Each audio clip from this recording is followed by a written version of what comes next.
organizations that are putting purpose in place are naturally going to have a competitive advantage because there's going to be more choice for emerging talent within our sector. I think that is something that over and over again has been shown. New generation coming into the workforce are looking for that. They're asking for that. They're demanding that.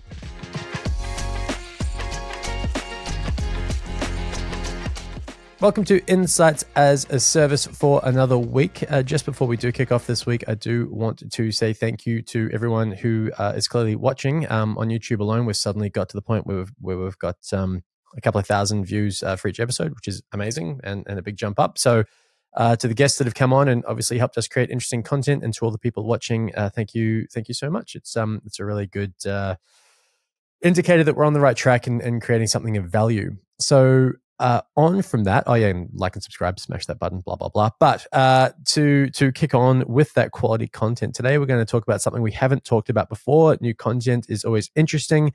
And to help me do that is AJ McKean, the MD of Synergy Technologies. And I've got you on, AJ, because I want to talk about essentially being a for-profit business that aims to do good, and how, whether you call it a social enterprise, which is not what you are necessarily, but taking it to its extreme, or again, a for-profit business that aims to do good, how that ties into when and why would that be the right idea for an MSP or telco to pursue in the ANZ market is probably the key question I've got for you. So, but before I start pummeling you with questions, let's just talk about Synergy Technologies, where you guys operate, how you came to be, and how this whole giving 10% of profits to charitable causes came to play. Yeah, awesome. Yeah, so thanks for having me on. Very welcome. So we at Synergy have been going now for almost 8 years, based in Mount Maunganui, the sunny Bay of Plenty. My wife, Rachel, and I, we were, I guess, somewhat inspired by the birth of our last child. So we had 3 kids, 3 and under, and we were doing a bit of volunteer work in the local community, working with some of the unhoused. And we saw, I guess, a growing social need, and that's really where we started. And we looked at these 3 little kids, and we said, "Hey, what's the legacy that we're going to leave for them? You know, is it going to be the Kiwi Dream, the boat, Batch, the Beamer, or do we want to have something with a bit of lasting impact?" And that's really where the question, the kind of the existential question started for us. I'd had 15, 16, 17 years in technology at that point. Good career by all accounts. My wife had spent a lot of time in a few different fields. It was in technology as well. And so there was this question of, do we leave what we know and get full-time into charitable work, something we didn't know anything about? Or can we find an engine that we can do really, really good, develop people, and ultimately create a better impact for our community? And so that was really our why, and that's why Synergy started.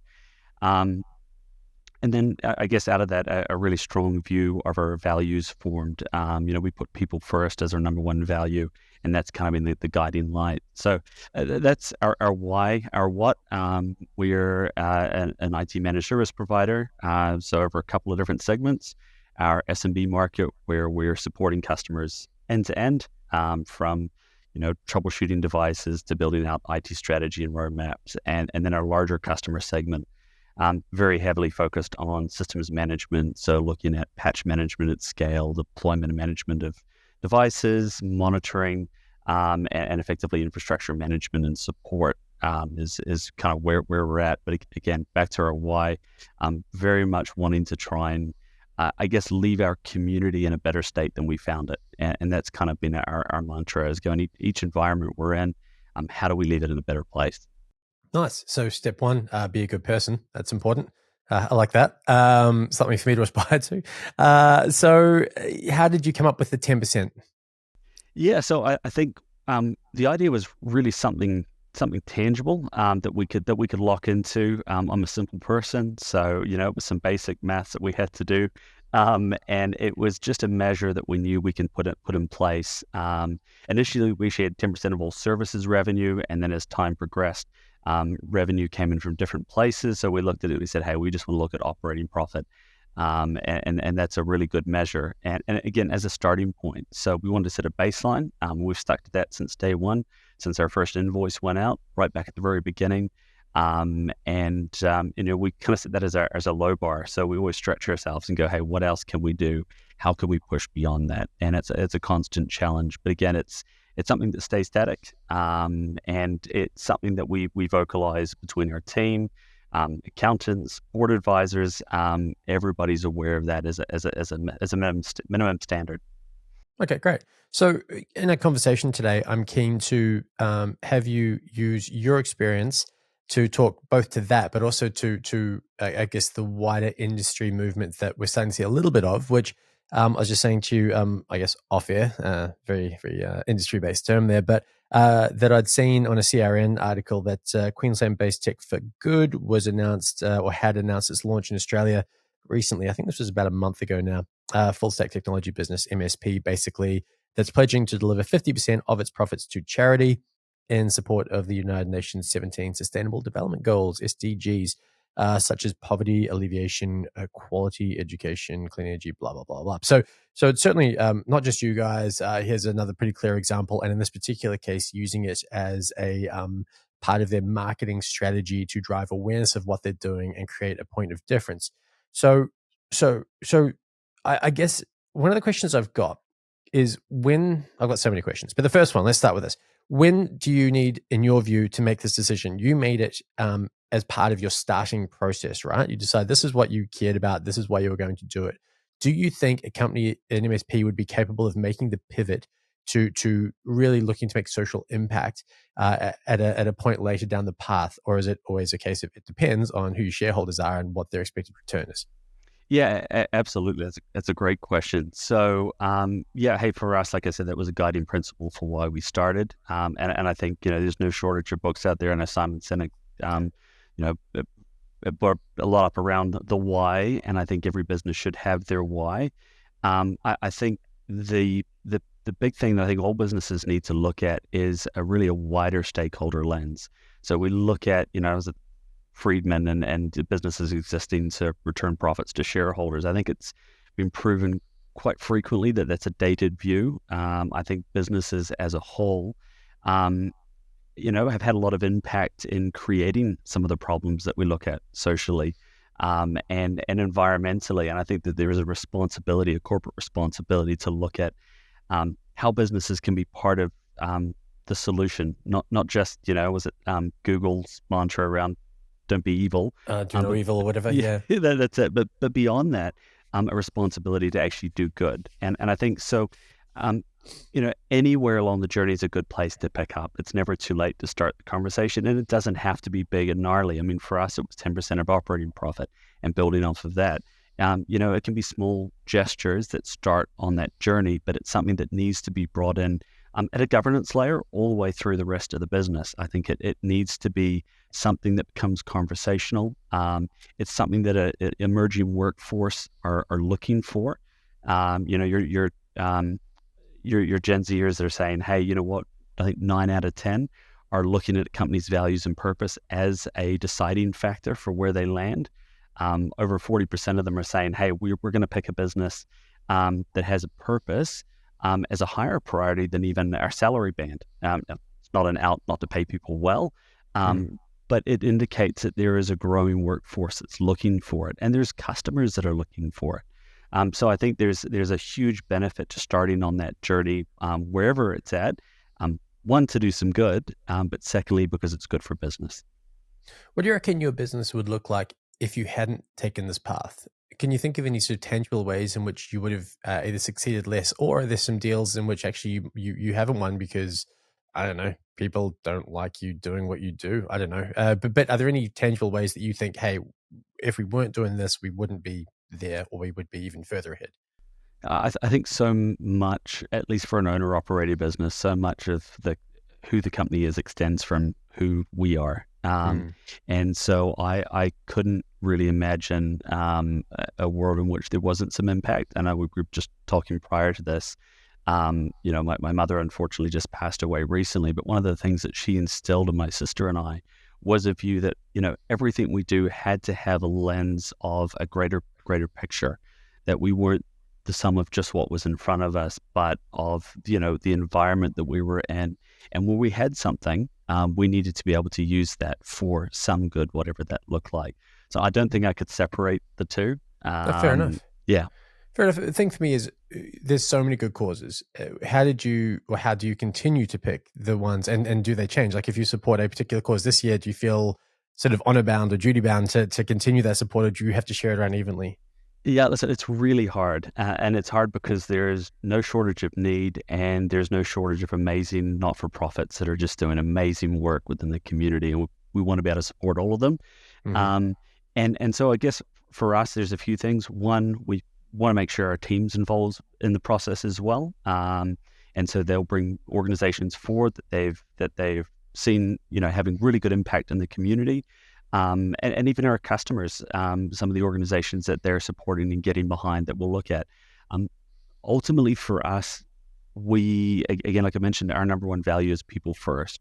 So I think the first pass for us is going, does this organization impact the community in a positive way? Is it positively impacting the lives of people?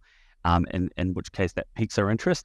And then what we look at is not-for-profit orgs that are, they've got a proven reputation. There's good governance and oversight. There's measurable outcomes for what they're trying to achieve. And again, no shortage of organizations, and we want to be able to achieve all of them. But we want to be able to help all of them. But it is a case of bringing others along on that journey as well. So we certainly try and spread where we can. But again, good proven reputation, good governance and oversight, and again, those measurable outcomes are really, really key pieces that we look for. And how do you tell the market about each year? Actually, and that's the question. Do you, is it the end of each full year's results that you allocate a carve out an amount, or do you do it quarterly? And then how do you tell the market about it? Yeah, so we actually do it monthly, which is it felt like a big scary risk because there's always fluctuations that happen, but ultimately that's what we landed on. And again, I'm a simple guy. So it's nice to be able to see those, receivables coming in and know that goes straight into its own dedicated account that's set aside for that. So it just simplifies things. And again, it's a nice short-term, probably reward feedback for us as a team, because we can celebrate each month on what that impact is looking like as well. That's cool. Yeah. So, and you, at the end of each month, so do you put that on the website? You put it on socials? How do you communicate what's happened? Yeah. So, I guess we have generally tended to be relatively understated in how we've done things. To be fair, actually putting this out there is something that's relatively new to us. Okay. A big part is we've seen so often the kind of big flag waving, or the $200 comical check that gets promoted on social media, and we didn't want that to be who we were. We wanted it to be really genuine. At the same time, we also realized that if there is some positive movement towards better corporate social responsibility and ESG practices, then that has a net positive for for our community and beyond. So we have a thermometer in the wall that we keep up to date.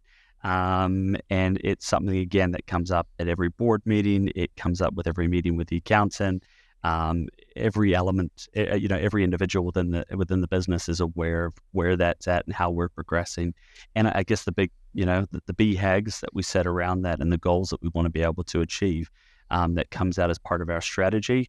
Again, lofty goals. Hey, this is what we want to set for revenue and profitability, and this is what we want our charitable target to be. And so we bring our leadership team, our wider team, along with how we actually get to those goals. And it's just as much a business goal as expanding into a new market. It's factored into to all of our decisions.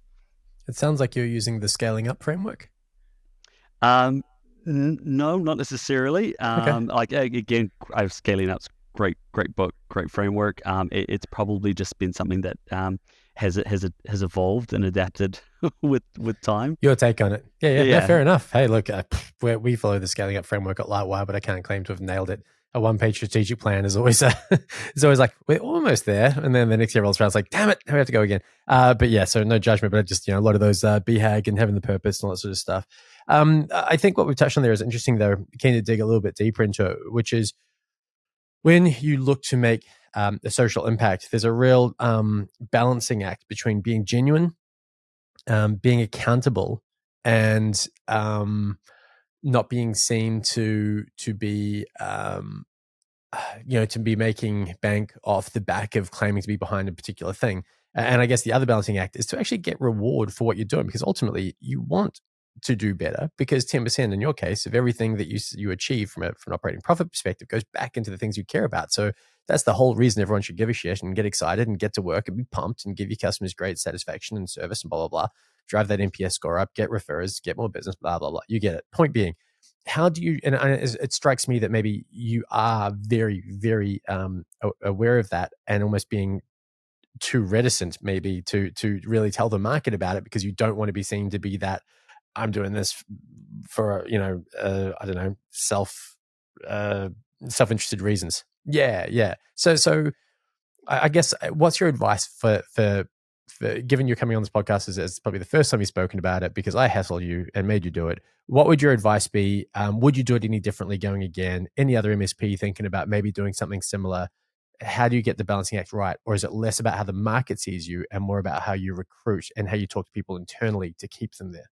Yeah, I think, unless it starts from within, unless there's a level of genuineness to what you're doing, your staff will see through it, your customers will see through it, the wider community will see through it. So I think starting from a place of genuinely wanting to make a positive difference, and again, however large or small that might be, a positive movement in the right direction, I think starting there is key. We talk about things like values a lot around here. Values are very, very core to who we are, but we've all sat through, a values presentation from an organization that basically landed as a free morning tea shout, and doesn't sit any further than that. And I think unless it is continually brought back into the conversation, it becomes the guiding light for how you're doing things. It becomes a measure for how how success is within your organization. Then it starts to fall flat. So I think it again has to come from a genuine place, and I think so long as it starts within and it is genuine, then it starts to expand out beyond that. And I think to your point, there's been a lot of hesitancy to get that message out, because we haven't wanted to, and because it does come from a place of genuinely wanting to make a difference. However, as we grow, and as we are able to stay profitable as an organization, we're able to have more and more impact. If we can inspire one customer at work, competitor, whoever it might be, then we're all moving the dial forward.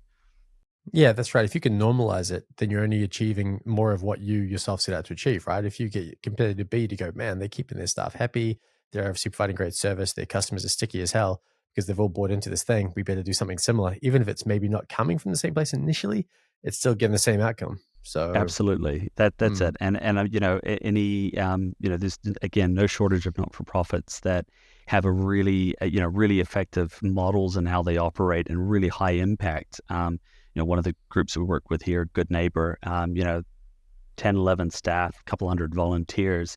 The impact that they can have with that is absolutely huge. They're rescuing a couple of ton a day of food from supermarkets. They're redistributing that to 72 charities.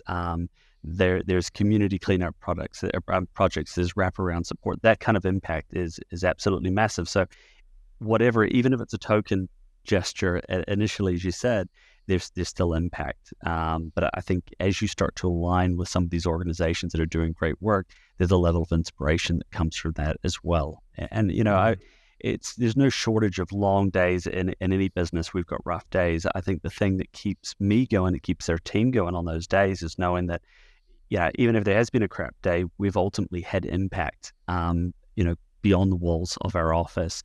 And that's absolutely massive. It's a great feeling to go home at the end of the day knowing that you've done that. Yeah, fair. Okay, so let's talk about the staff piece there, because you kind of finished off on that. Then I want to talk about accountability and how, particularly if you're like this other company doing marketing led off the back of you being a social enterprise, how we talk about accountability on that, how you front foot that potentially. But let's stick to the staff piece for now. So have you got any internal numbers that show that when you really nail that purpose, the why come to work, you say, why get excited even after maybe a tough day or whatever, your retention is above market? Because I know where you live is beautiful. It's a great part of New Zealand. But we are in a market that's super tight. And as a relatively new MSP, SME in your own right, you're not always able to pay, what the big guys can, right? And that's across the board for all of us. So have you got any sort of metrics that tell you that you're doing a really good job of battling against all of that through the purpose that you've created?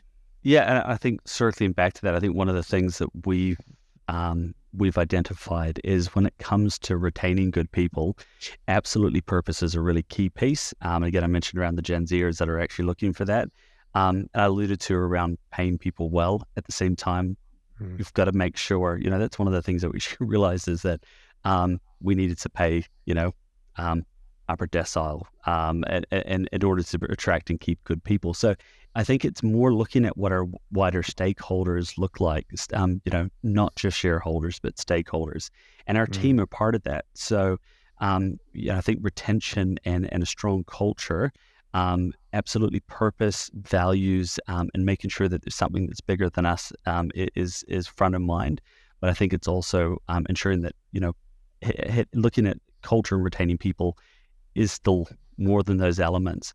But again, I think that sense of purpose definitely creates more stickability within team.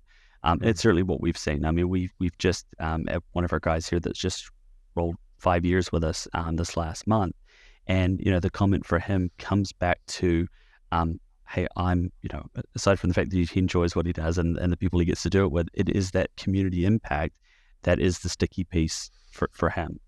And that's fantastic. When we have someone start, our hope is that we can find value alignment. We know that we're really passionate around what we're passionate about. Everybody comes with their own values, and that might be providing for your family. But our hope is, again, much like our customers, as our staff journey with us, they'll start to get an element of excitement and passion for the impact elements that we're really passionate about as well.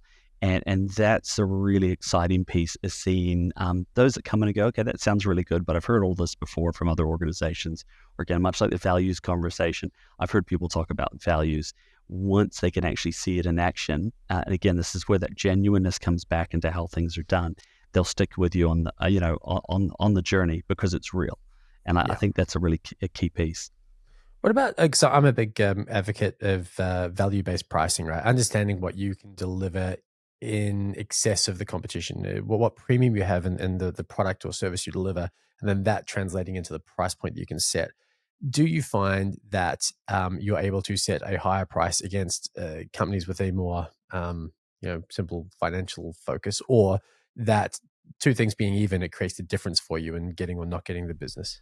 Yeah, that's a great question. The reality is we wouldn't want to charge more or expect our customers to pay more for, I guess, what we're passionate about. For us, it's really important that we can offer a really competitive business model.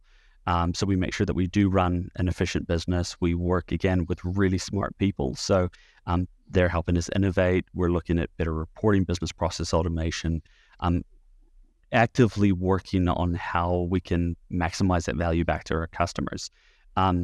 So for us, again, it's coming back to that wider stakeholder lens.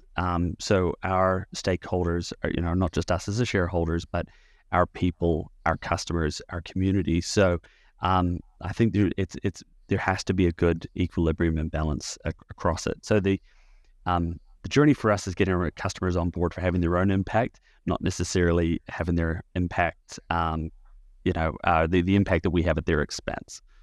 Yeah, no, fair enough. And I guess the other question I had, oh, that's what I was going to ask you, going back to the whole accountability piece, is maybe we're all just jaded sort of assholes, or maybe it's just absolutely me trying to put my thought process into other people's heads to justify me feeling this way and make me not look so bad. But I I've been surrounded by that whole if you give money to the people in the malls for surf life saving, that 1 cent out of every $10 actually gets through to the thing that you need to give it to, and the reporting and the auditing of those sort of organizations brings that stuff to light. So just on that, how do you stop anyone being cynical or pessimistic about how much of what you say is going into action, or has that not been a problem to date because you really haven't front footed it? And I guess if you want to take a less on you thing and maybe talk about it as a more industry wide thing, when you see companies like this other one, Tech for Good, whatever it was coming out, what do you think the best way to be accountable for your promises is in the sector? Yeah, I guess for us, and again, probably coming from a really simple place, is we've just kind of blasted it far and wide for anybody who works alongside our business. So, again, it's from accountants and financial advisors and board advisors and the team. It becomes really, really evident whether we're just talking or we're actually putting this stuff out there. And Mm. so for us, it's been not being afraid to show it where we've needed to, and make it really clear so that if there is ever a wobble, we'll get pulled up from every direction. I think again, coming back to the organizations that we support, it's backing organizations that have a proven track record. Ones that are externally audited, that are showing that they've got a really proven return, for what heads in their direction, and that's where we've been really privileged to work alongside some amazing not-for-profits that are doing just that, and again, high impact, which is awesome. Do you find, because you're working with a lot of local organizations, local charities, that the local businesses care far deeper about that? It doesn't resonate as much with, say, someone in Auckland or Wellington or whatever. Yeah, and so if I go back to our very first charity that we supported, it was actually a water and sanitation project in Cambodia, and like it was an Oh, well. awesome project, and we went, man, this is really cool. It was really impacting, but we actually live in Tauranga. We work here. Our kids go to school here. This is home. And so we really wanted to make sure that wherever we were living and working and doing business, that we would be impacting that community. So it's not that there isn't phenomenal organizations overseas, and again, that need support, but we wanted to bring it home. And again, the other thing we found is it's given us opportunities to work alongside our customers, even in a volunteer capacity. Just week before last, we had a cleanup day with one of our customers, and we were able to, get out from behind the desk, roll up our sleeves, work doing a street cleanup project in the city that we live, and that really, it connects us with our why. It connects us with our customer, and it really brings it home. And Mm. I think it brings back the realization that there is need right in our own backyards, and it's easy sometimes to look at the news and go, "Oh, that's overseas." But we've got people that are sleeping rough in our community. We've got people that are really struggling to put food on the table, kids that are going to school without breakfast, and sometimes without lunch. And it's, we want to be able to make sure we're part of that solution. So bringing that back to local charities for us, anyway, was a really big value. Mm. No, it's good. I'm just trying to think myself, like how you would know whether, like how much you'd be guided by, which, say if you're running e-newsletters or something like that to your customers and you're putting articles on particular things that you're doing as part of this drive, and the click-through rates on that, how much you would let that drive the next thing you do, or if you just say, no, as an owner, as the person who's driving this thing, I actually choose this, that, and I know the staff maybe are also in favor. Like how much are you guided by outside influences and what you see on the response to what you push out there? Yeah, like again, like I said, we're keen for input from our team in particular, Mm. because there's there's the elements that they're passionate about that certainly lead. I think at the same time, at least for us, coming back to that personal application, that um, I guess the areas that we're passionate about personally are the ones that are easier to back. So we had one of our customers that popped in a few weeks ago, saw the thermometer on the wall and went, "Man, this is awesome. I'm going to go back next board meeting. I want to have a chat, and we want to get something like this in place." And he went, "Oh, so you've got some great charities that you're supporting. Maybe we should get behind that." He's like, "Our family's been really affected by cancer."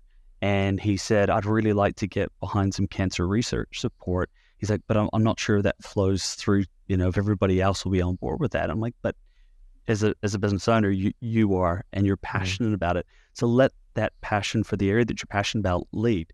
And we're talking about social issues, we're talking about health issues, but it can be environmental elements. And again, part of that whole environmental, social governance piece is the environmental element. And so again, where there's passion, or where it aligns with the type of business that you're doing, then absolutely getting behind it is going to take that personal journey, and I think it's going to be far more impacting.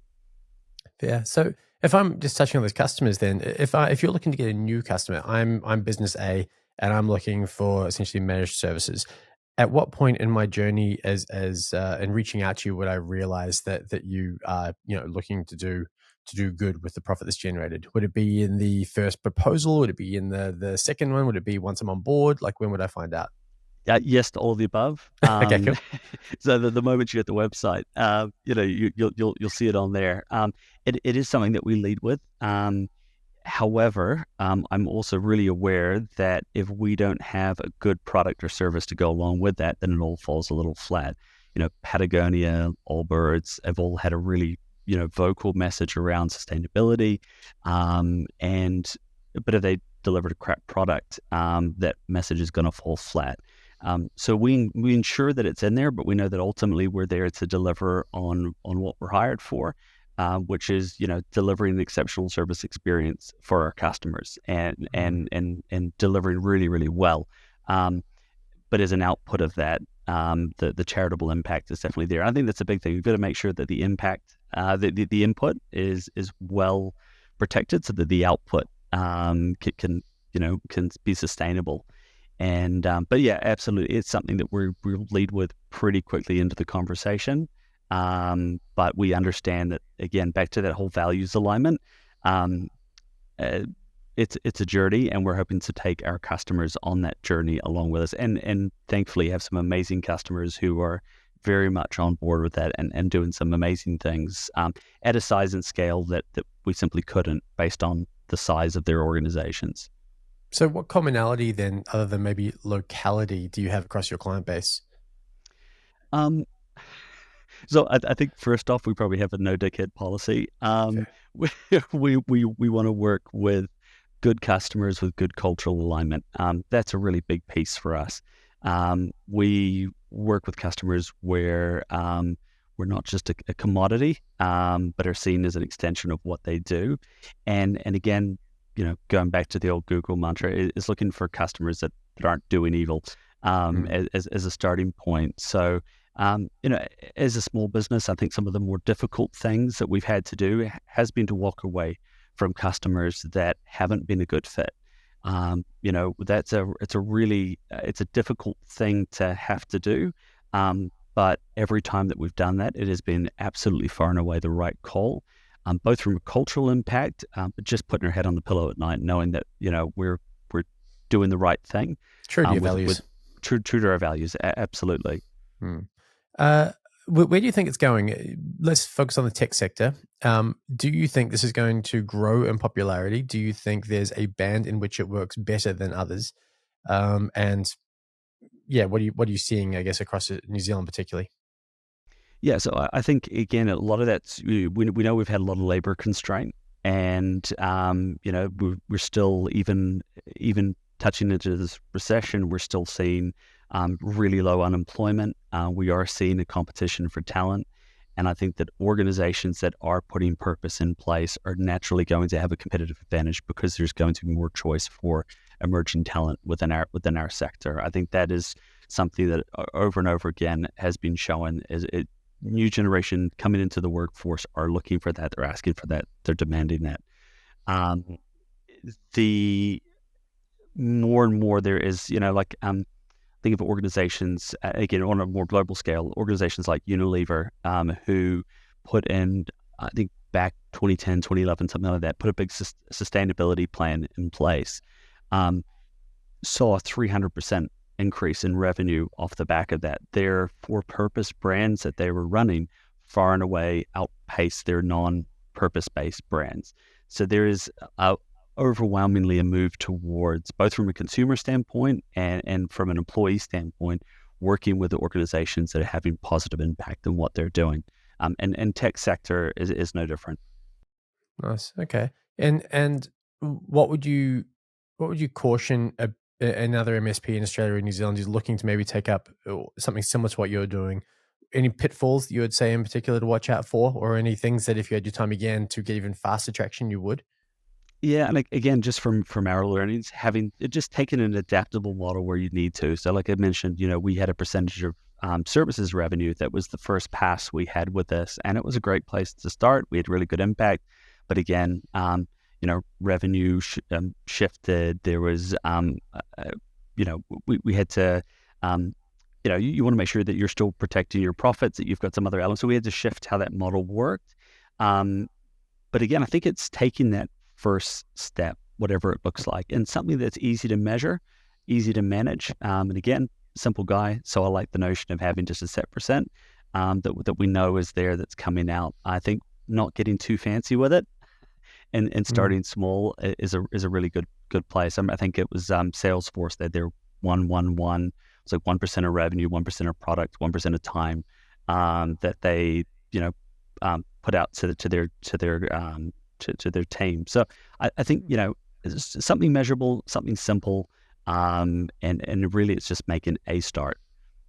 I like that 111. I hadn't heard of that before, but as I can look at our own company, we've got hundreds of connections we give either free or severely discounted on our own wireless network around New Zealand to charitable trusts, town halls, schools, that kind of stuff. And then we plant trees every year. We have for 6 or 7 years now. We used to make a lot of noise about the tree planting, and then I don't know, we still do it, but we sort of dropped off a bit and just kind of keep doing it regardless. But I think that was a lot of, we don't know if there's any reason to keep talking about this if we just do it. And it probably more clearly or more eloquently comes back to the fact that we haven't figured out our purpose still. We're still working on that. We have got a stated purpose, but that doesn't really align with those things, and it's more about helping people achieve more through the power of connecting. All these rural communities that used to not have any other option but us to connect, and that's very much changed. And now we're also, of course, for the last 6 or 7 years, a provider of services to MSPs across Australia and New Zealand. So that doesn't quite work either. But so I'm very interested in taking up what we're already doing, maybe expanding on that, and looking at ways to, without ever promising anything to anyone, but succinctly pointing out that we give a shit. Big picture, how do we make that into a nice purpose statement, or at least incorporating it into a purpose statement? Maybe not the whole thing. So Yeah, and yeah. I think getting that's where getting the team on board and pulling people and getting those feelers out throughout the organization really starts to paint a good picture on where passions sit. And Mm, that's something we are continually bringing up. With we every couple of weeks we send an engagement pulse out to our team. How are you feeling, 1 through 5? And that's a great spot for us to slot in. How are we doing against our values, 1 through 10? Getting a bit of a gauge on, are we actually living those out? The other thing is actually getting that input at that point to go, is there an area that within our community that we could get behind and support? Is there an initiative that you're really, really passionate about that you'd like to see us do? Do you have some ideas around that innovation space of how we can bring that kind of technology for change? And that's where we've had conversations, and we're looking to roll out at the moment effectively a call a tech buyback program, but for our support customers, where we'll take in their end of life assets, like laptops, we'll recycle them, and they can be purchased back on a donation basis. Just little things like that. You're avoiding e-waste, but you're taking something that you're giving something another bit of life, and you're mm, impacting a charity in the process. And that's where we're getting feedback from team, from customers on ways that we can do that. that's And I cool. think, again, whatever charity or thing you want to get behind, asking the team. Something we have looked at a bit. We haven't gone ahead with it, but and I'm sure I'm going to name drop Little Phil here, but I'm sure there are others. Don't know if you've come across that, but it's essentially a company that does what you're talking about, democratizes the idea of giving within a business, really targeted, I think, at much bigger businesses than yours or mine. But where you've got hundreds or thousands of employees going, hey, each employee will have a set amount to give to charity each year. And we use this platform for you to go and pick like that one. And then each staff member does the same thing. And ultimately a lot of these charities, but really aligning to what that individual's values are, not saying we're a monolithic organization with the same priorities, it might be cancer research or environmental issues or whatever. I quite like that idea. I think we didn't go ahead with it because of the overhead that the app itself presented. I think there was that kind of a problem. It's a social enterprise app, but it's obviously a for-profit enterprise itself, which is fair enough. You got to be able to pay wages. But yeah, have you come across that sort of approach? Is that somewhat what you do in a less formal sense?